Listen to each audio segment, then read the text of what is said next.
Hello मेरे प्यारे प्यारे बच्चों। बहुत दिनों से बच्चे कह रहे थे कि सर क्लास 12th के बाद सीए फाउंडेशन जून अटेम्प्ट के लिए पूरा प्लानर बनाओ।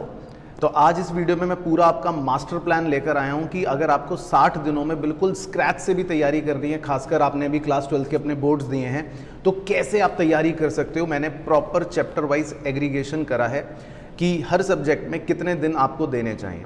तो सबसे पहले तो मैं स्क्रीन लगा देता हूँ, आप इसका स्क्रीनशॉट लेकर सेव कर लेना, क्योंकि इसको मैंने बहुत ही बारीकी से सोच समझ के बनाया है।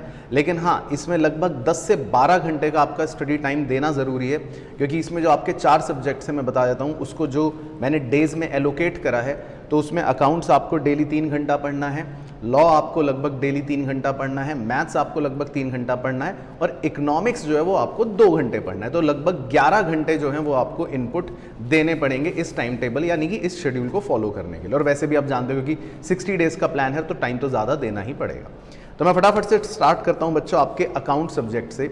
अकाउंट्स में जो चैप्टर 1, 2 और 3 हैं आपके, यानी कि 2 चैप्टर्स थ्योरी के, सारे यूनिट्स की मिलाकर बात कर रहा हूं, और चैप्टर 3 बीआरएस का छोटा यूनिट है। इसमें आप लगभग 18 दिनों तक का समय रखिए, उसको अपने हिसाब से एलोकेट कर सकते हैं, थोड़ा सा कम या ज़्यादा, लेकिन 17 से 18 दिनों में ये कंप्लीट हो जाएगा, ईजिली हो जाएगा, उसी हिसाब से रखा गया है।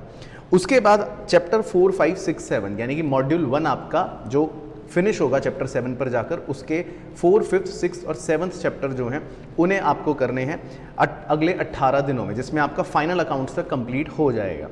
उसके बाद जो चैप्टर 8, 9, 10 और 11 है, यानी कि आपके मेनली सिंगल एंट्री वाला सिस्टम का चैप्टर, एनपीओ, पार्टनरशिप और company account complete all units, वो आपको देने हैं 20 या 21 डेज। अब जब आप इन डिपेंडिंग डेज के हिसाब से अपने अकाउंट्स के सिलेबस को डिवाइड करके करेंगे टोटल, तो लगभग 56-57 डेज में हो जाएगा। 3 से 4 दिन जो है वो गैप का रखा है, बैकलॉग कवर करने का रखा है, लेकिन आप अकाउंट्स को इस 3 चंक में डिवाइड कर लो और लगभग 20 डेज ईच भी हिसाब से अगर लेकर चलो, तो पहले 3 चैप्टर, फिर उसके बाद चैप्टर 4 से चैप्टर 7, और लास्ट चंक थोड़ा सा बड़ा रहेगा 8, 9, 10 और 11 का, तो उसके लिए थोड़ा सा आप ज़्यादा दिन दे सकते हो। अब आता हूँ लॉ पर। लॉ पर आपको कॉन्ट्रैक्ट एक्ट के लिए लगभग 3 हफ्ते तो देने ही देने हैं, तो 20-21 डेज आप कॉन्ट्रैक्ट एक्ट को दो, क्योंकि बड़ा है, इंपॉर्टेंट है। उसके बाद सेल्स ऑफ गुड्स एक्ट को लगभग 10 दिन दो। सेल्स ऑफ गुड्स एक्ट की कुछ बातें क्योंकि ऑलरेडी कॉन्ट्रैक्ट में कवर हो जाती है, तो ईजी हो जाता है पढ़ना, और आप जानते भी हो। उसके बाद पार्टनरशिप एक्ट और कंपनी एक्ट को एक लॉट में कवर कर लो, 18 दिन लगभग आप इन दोनों को दो। उसके बाद एलएलपी क्योंकि छोटा है और नेगोशिएबल आपके लिए वो भी कंपैरेटिवली छोटा है, तो इन दोनों को भी एक चंक में रखकर 12 दिनों के अंदर आप कवर कर सकते हो। बाकी रेगुलेटरी फ्रेमवर्क का जो चैप्टर है वो आपका एक ही दिन में हो सकता है, तो उसके लिए आप एक दिन का ही समय अपने पास बचा कर रख सकते हो। तो कुल मिलाकर टोटल लगभग 60 डेज में आपको लॉ का 4 चंक्स बनाने हैं।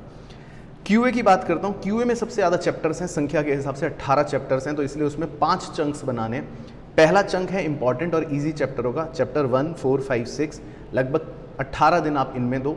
उसके बाद चैप्टर 13, 14, 17, 18 जिसमें आप स्टैटिस्टिक्स मेनली कवर कर लेते हो, 12 दिन इसमें दो। उसके बाद अगले 6 दिन सिर्फ लॉजिकल रीजनिंग को कवर करो, क्योंकि 20 नंबर लॉजिकल रीजनिंग के आपके इस चंक से कवर हो जाएंगे। और लेटर चंक्स में आपका चैप्टर 5, 2, 7 और 16। चैप्टर 5 मैंने दोबारा इसलिए रखा है क्योंकि थोड़ा सा इंपॉर्टेंट है और बड़ा चैप्टर है, और उसको रिवाइज करना भी इसीलिए इंपॉर्टेंट है, लेकिन मेनली आपका चैप्टर 2, 7 और 16 रहेगा, जो आप 2 हफ्ते में कर सकते हो। और लास्ट में, सबसे लास्ट में आप चैप्टर 15 और चैप्टर 8 मैंने रखे हैं, क्योंकि ये थोड़े से अलग हैं, मैथ्स नॉन मैथ्स वाले बच्चे को थोड़ा मुश्किल भी लगते हैं, तो इसको आप लास्ट चंक में रखो और इसमें आप 8 से 9 दिन का टाइम दो, तो कुल मिलाकर लगभग 60 डेज में आपके ये कवर हो सकते हैं। और लास्ट इकोनॉमिक्स की बात करूं, टोटल हैं आपके 10 चैप्टर। चैप्टर 1, 2, 3 माइक्रो इकोनॉमिक्स हैं, कॉस्ट एंड प्रोडक्शन तक खत्म हो जाएंगे, उसमें आप 20 दिन का समय दो, क्योंकि 2-2, 3-3 यूनिट्स हैं।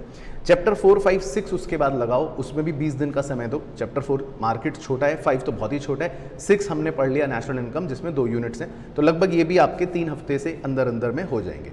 उसके बाद चैप्टर 7, 8 और 9 इस चंक को आप कवर करो अगले 15 दिनों के अंदर। इसमें आपको पब्लिक फाइनेंस, मॉनेटरी पॉलिसीज़ के बारे में पढ़ना है, ईजी भी है और आप कर सकते हो आराम से 15 दिनों में।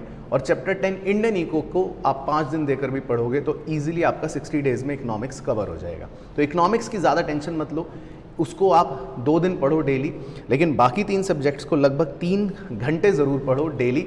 और इस पूरे चार्ट को कोशिश करो फॉलो करने की, या फिर इसमें आप अपने हिसाब से चंक्स को थोड़ा सा ऊपर नीचे कर सकते हो, यानी कि किसी चैप्टर को किसी चंक से निकाल के दूसरे चंक में डाल सकते हो। लेकिन पॉइंट ये है कि अकाउंट्स में मेजरली अब आप अपने पूरे सिलेबस को 3 मेजर चंक्स में डिवाइड कर लो, similarly law, similarly QA, similarly economics, और इस टेक्निक को फॉलो करो, क्योंकि 60 days at a stretch target लेकर चलोगे तो हो सकता है बीच में भूल जाओ। तो छोटे छोटे चंक्स बना लो, सो दैट वो चंक्स के टारगेट हमेशा सामने रहे कि भाई अगले 3 हफ्ते तक या अगले 15 दिनों में मुझे इतना कंप्लीट करना है, और उस हिसाब से अपना डिवीजन कर लो कि डेली कितना करना है, और टारगेट्स अपने चैप्टर वाइज बनाकर चलो कि अगर 20 दिन में मेरे को लेट से 5 चैप्टर करने, तो एक तरह से 4 दिन में 1 चैप्टर कंप्लीट करना ही करना पड़ेगा। ओके, बाकी वीडियो पसंद आई हो तो लाइक ज़रूर करना, शेयर ज़रूर करना दोस्तों। और अभी भी बहुत सारे बच्चों को हमारे चैनल के बारे में ही नहीं पता, मैं तो इस बात से बहुत दुखी हूँ। तो शेयर करने में कंजूसी पता नहीं आप क्यों कर रहे हो, प्लीज़ शेयर कर दो। और कोई भी अगर कमेंट है तो नीचे मुझे ज़रूर मेंशन कर देना, मैं कोशिश करूँगा अगली वीडियो में उस पर भी आपके लिए वीडियो बना दूँ या आपको ज़रूर उस पर रिप्लाई कर दूँ। बाकी बहुत बहुत बेस्ट विशेज़, अच्छे से तैयारी करना, बहुत जल्दी हम रिवीजन भी करेंगे आपके साथ। और टेंशन बिल्कुल मत लेना एग्ज़ाम की, क्योंकि कुछ भी चीज़ें जो भी होंगी जून के लिए वो सारी मैं आपको प्रिपेयर करवाऊंगा। सो डोंट वरी, बस आप अपना काम करते रहो, अच्छे से मेहनत से पढ़ते रहो, बाकी रिजल्ट अच्छा ही होगा। All the best.